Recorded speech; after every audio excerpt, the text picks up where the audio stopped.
Good morning, viewers. I'm Jenna Strumple. And I'm Nadia Summers, and welcome back to Local 59, your favorite news station, definitely not just because it's the only one. Proudly serving Addison County in the dead of night inside a bunker since the incident in 1987, which we legally cannot disclose. Yeah.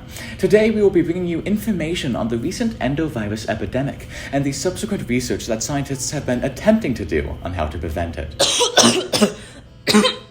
First, the symptoms of the disease are as follows. It begins with slight irritation in the throat and vocal cords,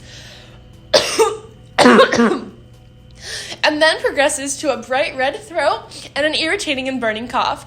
Then your throat will begin to darken, and as it does, the liquid that you cough up that we aren't quite sure is blood will begin to turn black too. Local Mandela Hospital recently came out with a statement that explains how patients on their deathbed are experiencing overwhelming feelings of salvation and expressed excitement that the virus was burning the corruption out of their bodies. As of right now, the hospital is closed to any new patients or visitors, and police forces patrolling the perimeter of the building 24/7 to make sure that no one gets out. Oh, Nadia.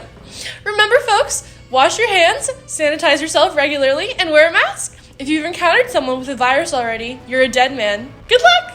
And although the hospital is still performing a very strict quarantine, an anonymous contributor sent us a tip saying that the development for the mRNA vaccine for the endovirus is still not going quick enough, and that we all may be doomed. However, we always like to look at the bright side here at Local 59, so Jenna, could you tell our terrified viewers how this mRNA vaccine is developed and how it may save their souls, if you even believe in those anymore? I would love to. As many of you already know, being scientists yourself, how else would you have survived to watch this? RNA is simply carrying the copied information that is contained in DNA. RNA takes that information to the ribosomes, which then use it to create proteins that your body needs. Just be careful it doesn't make a mistake in the process and cause a mutation.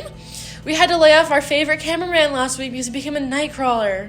Yes, I really loved that guy. Such a shame. But yes, as Jenna was saying, mRNA helps your body create proteins, and any vaccine using mRNA essentially does the same thing. Scientists extract the mRNA from a virus such as the flu, rabies, or the endovirus, and inject that into your system. And don't worry, viewers, they're not just injecting some small, fragile strand into your veins. In the actual vaccine, there are ingredients, if you will, such as lipids, many types of glycerol and glycol, sucrose, and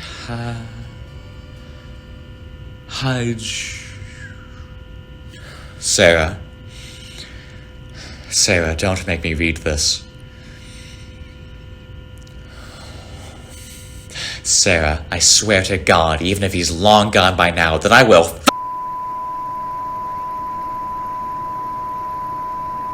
After this, you're fired. Anyway, the mRNA then attaches to your body's cells, and those cells get to work using the template of the mRNA to create the protein that the virus needs, essentially infecting your body with the virus, but to a lesser, healthier degree. This process activates your immune response system because you're being exposed to a foreign protein that your body does not recognize. Your immune system will then send out a specialized protein known as an antibody. This antibody will seek out, attach to, and learn about the foreign protein before marking it for destruction. Once all the proteins have been eradicated, the antibodies stay in your system for the future. And the next time you get exposed, your body will immediately recognize the protein as dangerous and quickly help you from getting sick. After receiving a vaccine, you may experience fatigue or get headaches or have a runny nose. But don't worry, those are all completely normal responses to your immune system being activated and should fade within 48 hours. Though if those symptoms stay, especially in this day and age, then that means that it may just already be too late for you. Keeping mRNA vaccines effective is a whole other issue we have to worry about. The strand is so fragile that it has to be kept at a very specific temperature in order to remain effective. Some even have to be kept at negative 100 degrees Fahrenheit. It's a lot of work, but worth it in the end. Unfortunately, mRNA vaccines are classified as dead vaccines, meaning that there are no live or weakened versions of the viruses inside of them.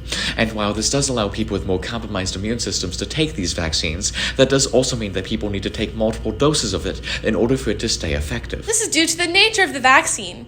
Because it is weaker, it doesn't elicit such a strong immune response from your body.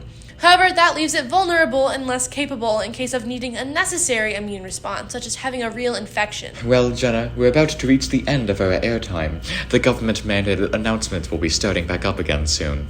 Before we go, though, our scientist friend who just recently had to lock himself inside of a freezer for intense coughing and mild insanity wanted us to let everyone know that allegedly the development of the mRNA endovirus vaccine is not going as planned. Reportedly, even though the mRNA is dead inside of the vaccine, this virus is apparently so strong that when it's injected into your bloodstream, it will take over the nearest life force and start rapidly reproducing, still infecting you with the disease. Oh my goodness, Nadia, that sounds like quite the doozy.